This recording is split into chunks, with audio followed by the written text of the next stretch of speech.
Oh, it's getting late. Luckily I have some of the light to film the video for you. It's the experimental format on this channel.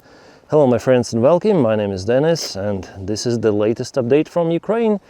You know, I'm reviewing the war in Ukraine for already almost 4 years, and I'm still surprised about how Russia uses its forces on the front lines. You know, for the last 3 days they lost more than 50 vehicles in those crazy attacks, convoys, you know, with those hangar types of the tanks and BMPs, BTRs, all-terrain vehicles, motorcyclists, useless infantry assault operations. They have numerous of the losses, and they act as they have the infinite forces, but it's not like that. It is far to be what they think. So the main question I want to discuss in this video is whether Russia is capable to continue those attack operations and whether they can win in this war. I think not, based on what I see in the front lines. If we check out the recent Russian movement and counteroffensive operations of Ukrainian side, we might see that it's almost equal, especially this month after the successful Ukrainian operation in Kupiansk.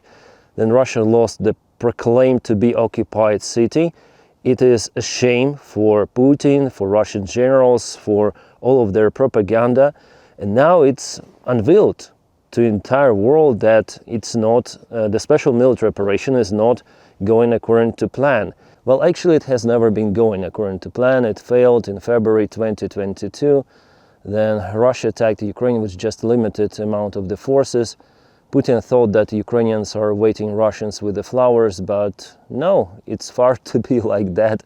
And today we see that it turns to the war of attrition, and it's all about resources and how far sides may sustain to continue this war. Yes, Russia has way more resources than Ukraine, but the endurance for Ukraine is possible. I was also surprised to see that Ukraine is building quite robust defense lines. Those are very wide. They have 3 at least anti-tank trenches, some sort of the anti-tank booster, anti-tank cones, and several layers of the razor wire against infantry attacks. Those defense lines are made not to accommodate infantry forces, because if there are trenches with infantry, it's always a good target for any sort of the drone operators. So Ukraine uses the different tactics. In this case, the idea here is to slow down the Russian attack into complete standstill at some specific spot. Usually Ukraine leaves 1 or 2 roads for the segment of 10 kilometers or 20 kilometers, so Russia concentrates its forces, and Ukraine also. The drones, artillery, sometimes even aviation strikes, mortars, everything is fired towards Russian positions or Russian attempts to go behind the defense line.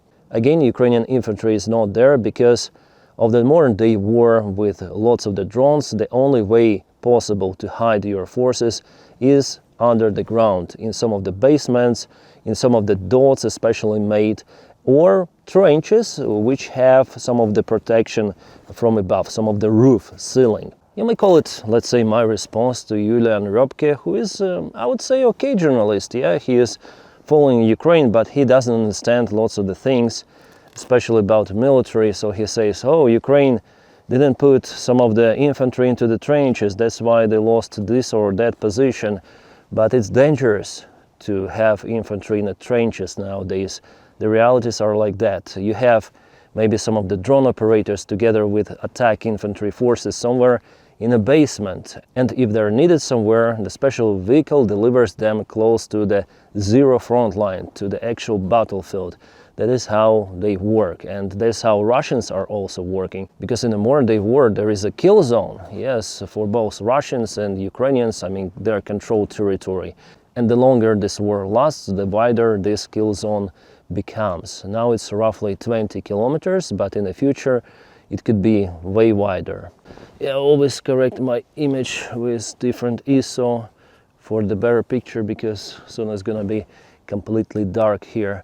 So the modern day fiber optic controlled drones, they may fly up to 50 kilometers sometimes. Well, still there is the downside of the fiber optics. It's kind of vulnerable, especially on that kind of the distance. So the most effectiveness you have up to 20 kilometers nowadays. But occasionally Russians or Ukrainians may launch those drones for a way larger distance. Fortunately, Russia has more fiber optic controlled drones still compared to Ukraine, and they came out with this idea. Ukraine also takes it into its army, and there is actually the perspective for Ukraine to master this technology and have the advantage over Russian army in fiber optics. I know that our factories are working very hard to establish the massive production of those fiber optic coils. That's the most important part of this fiber optic controlled drone. Well, the drone kill zone is not everywhere, but in the most hot spots it is. And every day I'm reviewing the updates coming from Ukraine, war maps and all of those images. Guys, I'm surprised that Russia is sending their forces just like that to take positions. And from what I saw, especially for the last 2 months, Russia intensified those convoy attacks. It seems like they were preparing for some sort of the summer, maybe even campaign, but they start to act actively, let's say, in the winter time. But all of those attacks, they basically fail. I mean, all of them, all. I remember every sort of the Russian attack with the vehicles. They fail. Even without the vehicles, 90% of all of those infiltration attempts, they fail miserably. The only point where Russia was successful recently is Siversk. They definitely occupied that town, but only because Ukraine is unable to split its forces elsewhere. So Siversk, yes, unfortunately it was occupied, and the next we're gonna see how Russians potentially could move closer to Slavyansk from that direction, and more defense lines evade them, and they will lose way more forces on the way.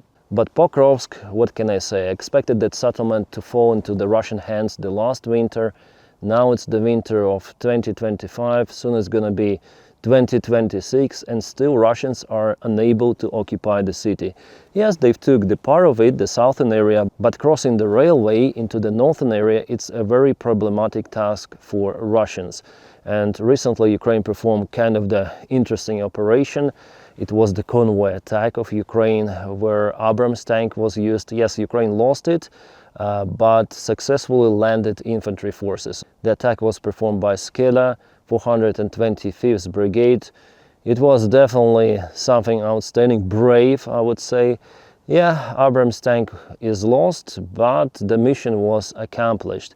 Our forces landed, they kaputted lots of the Russian infantry, and also they helped to deflect the attention of the Russian army from Mirnograd. Mirnograd is, I would say, encircled partially, but the bottleneck, well, there is not significant presence of the Russian army, so still our warriors, they have the opportunity to exit this place with minimum losses possible. Also in Pokrovsk, Russia operates just with infantry. Any sort of the attempts to move any sort of the vehicles there, tanks, BMPs, even all-terrain vehicles, they've all been identified, spotted by surveillance drones and kaputted by FPV. For the last months, I haven't seen significant deterioration of the weather. It's not that foggy as it was in November. Nevertheless, Russians continue those attacks in attempt to go behind the railway to encircle Ukrainian army in Mirnograd with the main forces. But as we see, they're not fulfilling their main mission. They have just tremendous losses after losses. And 3 days ago, there was the massive attack in Debropila direction. It is located in the northern area from Pokrovsk. It seems like they have no logic in those attacks. One day they attack using one road unsuccessfully, they're all nailed by Ukrainian drones. The other day they try different roads, but also in the same area. They do not understand that Ukraine deployed the 1st Azov Corps, 33rd Brigade, Skela Brigade. They are very capable with their especially drone operations.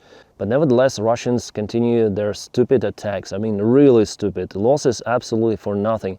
Because, for example, 3 days ago, in that big convoy, they lost around 30 of the vehicles, lots of the tanks, lots of the BMPs, BTRs, but they haven't gained any sort of the ground, like zero. They were kaputted on the way to reach Ukrainian positions. So the attack totally unsuccessful. And in those kind of the cases, I always have the question, what drives them? It's not morale for Putin, for Russia, absolutely.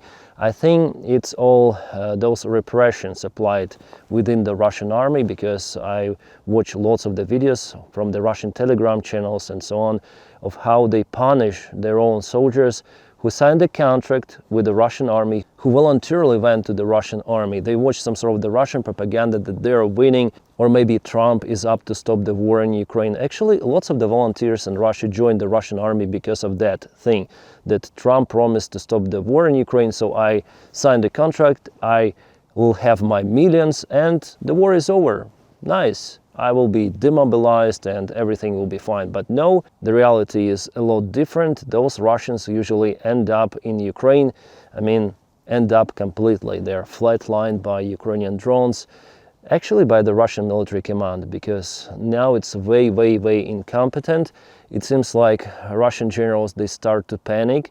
Maybe they understand that they give Putin misinformation about, for example, Kupiansk, about their success in Pokrovsk, Konstantinovka direction, and to prove that they definitely got those settlements under control, they sent more of the mid waves of the convoys, and that creates nothing, just losses for Russia. We see how effective really drones are. Yeah, just with drones it's impossible to win this war, but it's the most effective tool to stop those Russian attacks. Guys, without the drones, Ukraine would have lost lots of the territories, and the fights could have happened maybe even in Zaporizhia or Dnipro or Kharkiv. Drones, it's a decisive weapon of this war. And I'm very happy that Ukraine still has this drone advantage over Russia. Our drone operators are more skillful, they are better trained. I would say they also have better gear. Yes, Russia has the access also to the drone components from China, but Ukraine has the access also to the China parts plus European parts. Also Americans help in some of the technologies, some of the companies, let's say. So if you have lots of the components to choose from, you'll be better in this drone technology evolution. That's why the Ukrainian experience really matters. And our allies, even though they might have some of the advanced technical stuff, but they also need to take Ukrainian experience in their armies to be more successful in possible war escalations to Europe. And as I say to you in my videos, that probably the war in Europe, I mean in NATO countries, may start, could be even next year or in 2027, we'll see, but it's almost imminent. It looks like most of the European countries are now getting ready for this possible escalation with Russia, and they should be ready indeed, because the United States, they will not protect Europe with the current White House administration. We have what we have. Right, now let's go back to the front lines and the problems in the Russian army at first. Well, not just those Russian commanders, they're lying to the higher commanders, and finally there is the misinformation going to the top, to Gerasimov and Putin, and they live in their own personal bubbles, and Putin has no internet to check or cross-check what is happening on the front lines, like the real information from maybe even pro-Ukrainian resources or neutral resources. No, he just receives the paper documents that they've occupied Kupiansk, and he understands Zelensky as Ukrainian propaganda. He even thought that maybe that video was made up. So not only that is the problem for the rotted down Russian army system, but also the incompetence of the Russian commanders. You see, they already lost lots of the generals, and those generals who were really capable but still alive, like for example General Popov or General Surovikin, Putin doesn't like them because they have ambitions, because they told the truthful situation as it is, for example with supplies. Popov wrote lots of the reports about supplies. Where is ammunition? Yeah, Gerasimov, Shoigu, where is the ammunition? So something like that, and Putin understood it, and the Russian military command, the higher rank one, understood it as the threat, especially after Prigozhin's attempt of the military coup that failed, unfortunately. So they arrested General Popov, and he is now in jail. Yeah, General Popov, who actually stopped the Ukrainian counteroffensive back in 2023. Also with the help of the other general who built those Surovikin defense lines in Kherson and Zaporizhia regions. General Surovikin, who was a close friend of Prigozhin, And he was captured by the time Prigozhin went to Moscow, and he was pushed to record the video calling Prigozhin to stop. And later on, Putin sent him to Africa, and he is not commanding the Russian armed forces any longer. And I would say it's not just my words, but the words of our military officers and even generals. That General Surovikin, from all of the Russian incompetent commanders, he is the most competent one. He is talented, and he was a serious enemy for Ukraine. And luckily, Putin doesn't like those kind of the guys. And Surovikin is now nowhere, somewhere in Africa. Is he alive even? I think yes, but there is not much information coming about him in internet, so it's hard to cross-check. But he is no longer in Ukraine, and it is good. It is, for us, it's good. And speaking about counteroffensive, just want to mention that in this video. Well, definitely it was a failure. We all were waiting this counteroffensive. I mean, Ukrainian people, I think you guys were also waiting for that as well. We were at some sort of the surfing wave of the hype after Ukrainian successful counteroffensive in Kherson direction, in Kharkiv Oblast. But you see, Surovikin, he foreseen the possible Ukrainian attack at the most vulnerable spot for Russia, and he built the Surovikin line that was tough enough for Ukraine not to break through. And by the time the drones were not massively used, so it played a great role. I mean, this defense line, Russia put also some artillery there, and then they understood that Ukraine is attacking at specific spot.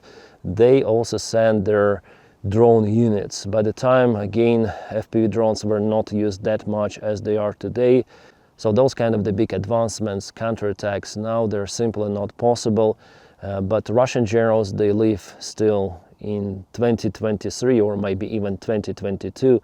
Then they form those big convoys, even of the Hunger type of the vehicles, all covered, but Ukraine has so many drones that it disables even those kind of the vehicles.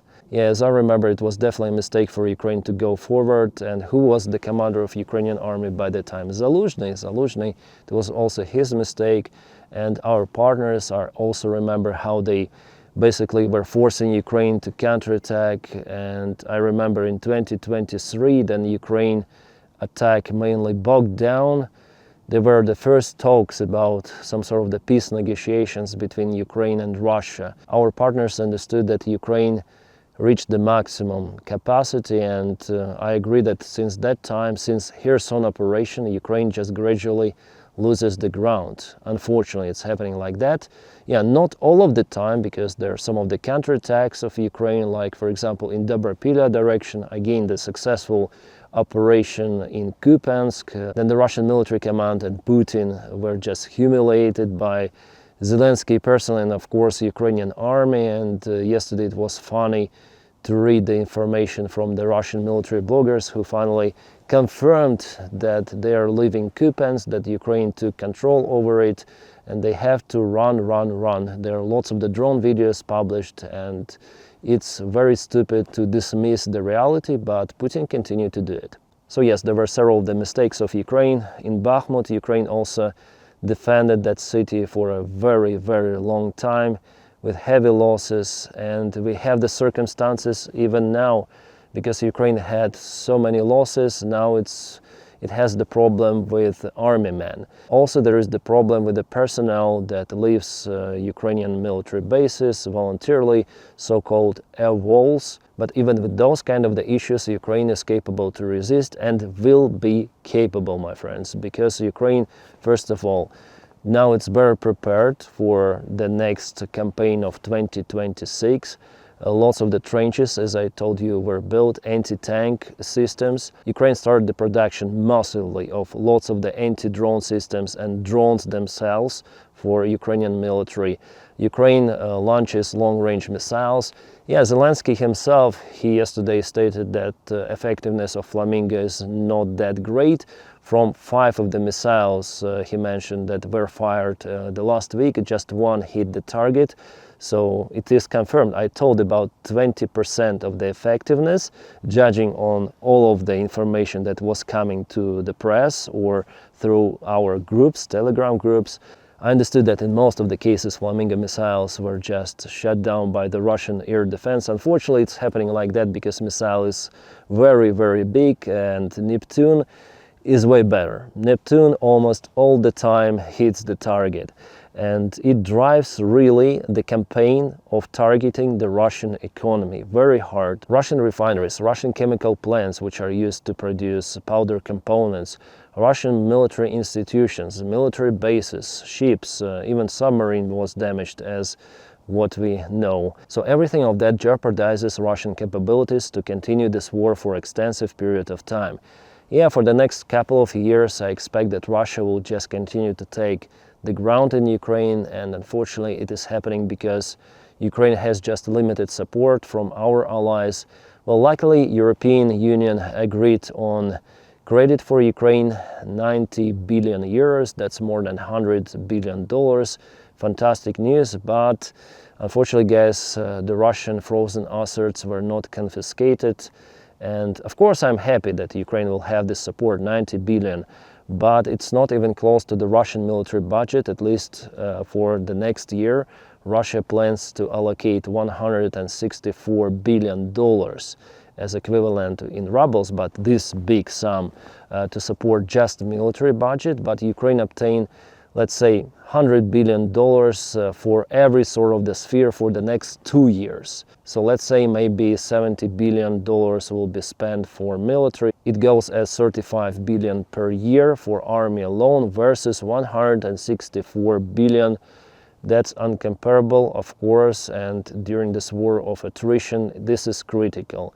But Ukraine, I think it is still capable, because first of all, in defense, you use less of the resources, and I listened to the interview of Andriy Beletsky, who is the commander of the 3rd Army Corps.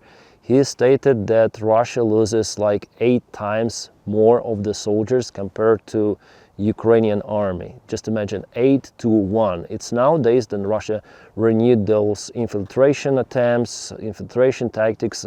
All of those infantry soldiers, they're mainly being kaputted by Ukraine, and also convoy attacks, also lots of their losses for Russians.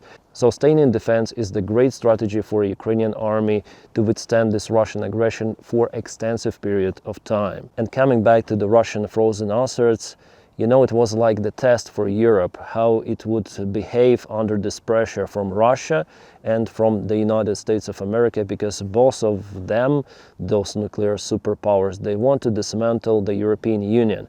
There is also the physical direct threat from Russia, and the Ukraine is like the shield for Europe. So the test was whether Europe is serious about its own security, whether it's capable to allocate those frozen Russian assets. Yes, it could be a violation of some of the legislation to get those funds from Euroclear, but I guess it was the proper thing to do, and sadly, it hasn't yet been achieved. Well, in the future, I hope that they will confiscate those assets after Ukraine will use all of those 90 billion euros for its defense and to support the economy. But for now, Europe failed its exam because of those bureaucrats in Brussels, because of Italy's position, Meloni, who is the close ally of Donald Trump, maybe the closest from all of the Europe. And there was also, I would say, even the betrayal of President of France, Emmanuel Macron, who was quite silent. Yeah, very, very silent, but at the very end, at the day of the voting, he took Italy's and Belgium's side, and that is how the initiative that was started by Chancellor Merz. Yeah, I don't support those bureaucrats, politicians mainly, but here in this particular question, I'm supporting Merz and Ursula von der Leyen, who were for the Russian assets confiscation, and Russians, they were panicking. Putin was telling about, oh, it's the theft, as well as the Russian propaganda. They were very scared about their money. They're not scared about their army, their losses, but money, that is what matters for them. So the confiscation of the assets could be like this punishment, first of all, for Russia, and also it could be the better support for Ukraine, because the sum is different. It's way, way, way bigger. But now European taxpayers, unfortunately, will have to pay for those bonds, and Ukraine obtains less of the funds for its economy and its military. For me, this variant is not as good as it could be with the frozen Russian assets. Plus, we know that in every European country there are some of the pro-Russian forces. They're usually either far right or far left. Like, for example, the member of parliament from the AfD party was recently accused, and it was confirmed that he was bribed by Russia and was working for Russia.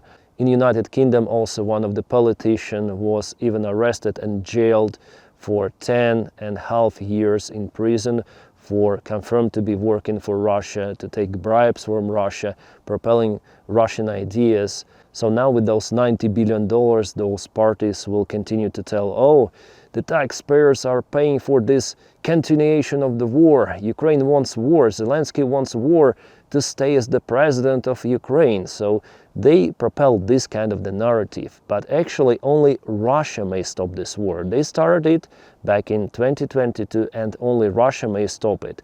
By force, by the way, Ukraine may force Russia to stop it if the Russian army will not be capable to achieve any sort of the goal, even slightest, on the front lines. In this case, there could be some of the real negotiations, and about those Zelensky says, for now, we don't see that Putin is really going to make it happen. Putin is using the current negotiations just to achieve his goals, maybe as maximum to have some sort of the break, several months, then renew attacks on Ukraine. But again, it's not about Ukraine or Zelensky who want really this war to continue. No, Ukraine is a victim here. And Ukraine has been targeted day by day. There are also strikes deep inside Ukrainian territory, energy infrastructure, commercial infrastructure, civilian buildings. There are lots of the life losses. And Ukraine wants this war to finish. All of the Ukrainians want it to finish, including Zelensky. Zelensky, I guess, is himself sick and tired about everything of that. And if he had the choice before, he would never ever go for the president's position. That's what I'm sure about right now. So unfortunately, yes, there are the risks for Europe to change politically. Maybe a little bit, maybe not, but we see the rise of the mostly far-right parties in Europe. And most of them, again, are being sponsored by Russia. But we have what we have. Ukraine just accepts the reality. Ukraine has just two options, either to just surrender to Russia, the first option, or the second one, to resist. I guess Ukraine chose to resist. I'm pretty much sure that Ukraine has the high chance to sustain this resistance for an extensive period of time, despite again of many of the problems in Ukrainian army, in Ukrainian government, in Ukraine itself, with our allies, military support. Still there is higher chance for Ukraine to withstand it for many years and wait for the Russian regime or Russia to collapse. My long-term forecast that in the next 10 years we're going to see the end of Russian regime at least, and maybe the end of Russia as itself. I guess there is pretty much high chance for me to film updates not from Ukraine but from Russia, from their civil war, if everything goes according to what Putin even is doing to his own country. And the short-term perspective for the next 2 years, it's going to be the same, guys. Russia will continue to waste their resources, and I would say that 2026, it's going to be a turning point for Russia. Whether they announce a new mobilization or they'll just continue to take volunteers. The flow of the volunteers, it's draining down. It's not enough. They're unable to compensate their losses. Those are not just my words. This is the real information. It's been reported even by Russian military bloggers, by our commanders, by our generals. They're saying like that. So of course 2026 is go, no go decision for Putin. How deep he wants to ruin his economy, his country, trust of people, the remaining trust of people, and everything of that. But judging on his recent decrees that he called reservists for some sort of the military drills in 2026, I guess Putin goes all in into this war. But whether the Russian army could be successful in this case, I don't think so. I say to you, it's going to be like what is happening right now. Tons of the casualties and little by little movement, Maybe they'll even occupy Donbass, but they will need to waste hundreds of thousands of the soldiers for that, and maybe at least 2 years, maybe even 3 years. But Ukraine will not give up those territories. Absolutely. I would say more. Even if Ukraine had accepted the plan of 28 points that was constructed and designed by Dmitriev and Ushakov, working for Putin, well, even in that case, Putin would continue. Yes, his goal is now to go until he is stopped completely. And the variant with this stop, it also depends not just on Ukraine, but on our allies and how long they're going to support Ukraine. Well, I believe that with the increasement of the pressure from the United States and those talks about Greenland, Europe more and more understands that Ukraine is the only variant for them for security, to maintain security, at least from Russia, to make Russia busy in Ukraine, because definitely it lowered the chances for the big war to appear in Europe. I think that Russia may start confrontation in Europe, as I mentioned you, but it's only going to be a small military operation, relatively small. It's not going to be the full-scale attack as they done in Ukraine in 2022 and continue to do right now. They simply do not have resources for that. But Suwalki corridor, they may cut, actually, yes. So for the next 2 years, I expect decisive years in general for Europe, for Ukraine, for Russia too. Whether they're going to start this provocation against NATO and whether they're going to mobilize hundreds of thousands of men in Russia. But even that mobilization will not help Russia. Moreover, it may create internal instability of the Russian society. You know, Russian people, they're also sick of this virus of chauvinism. I remember how in 2014, and yeah, this war already continues for 11 years, guys. Crazy. So in 2014, then Russia occupied Crimea, the ratings of Putin skyrocketed. Somehow Russians liked it. Oh, we grabbed some piece of the land, peninsula. And maybe Donald Trump wants to do the same with Greenland. He says that he wants to take it. But as for Americans, I'm not sure whether they will like it. I think its opposite reaction will be. But Russians, they were happy about it. Today, they're absolutely not happy. So this grabbing of the territories with losses, as it's happening right now, it's absolutely unpopular step. And less people in Russia, they support Putin.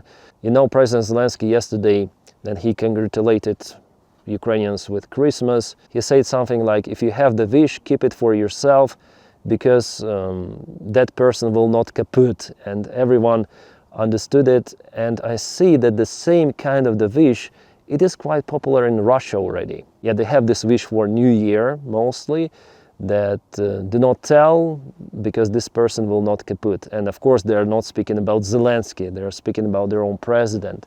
So I see this positive dynamic actually of the changes, but still Russians mostly for now, they support this Putin's policy mainly. But the more of their relatives are going to the war in Ukraine and coming back in small boxes, the more of those Russians will understand that, okay, something is wrong here. We need to change our policy and maybe change our leader, Putin, who is in power for 20 with something years. And there are Russians, many of the Russians who are going to this war, they were born with Putin in power and they die with Putin in power.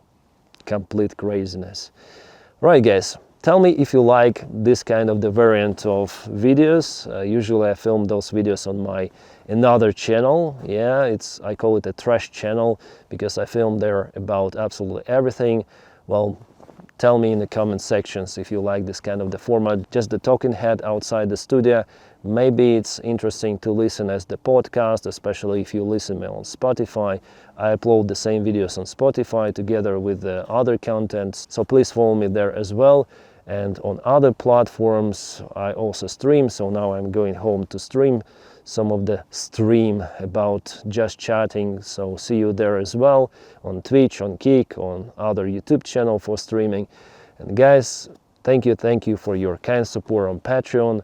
The link for it is in the video description right below. And the members of the channel, if you watch me on YouTube, without you this job wouldn't be possible. So guys, you're just awesome.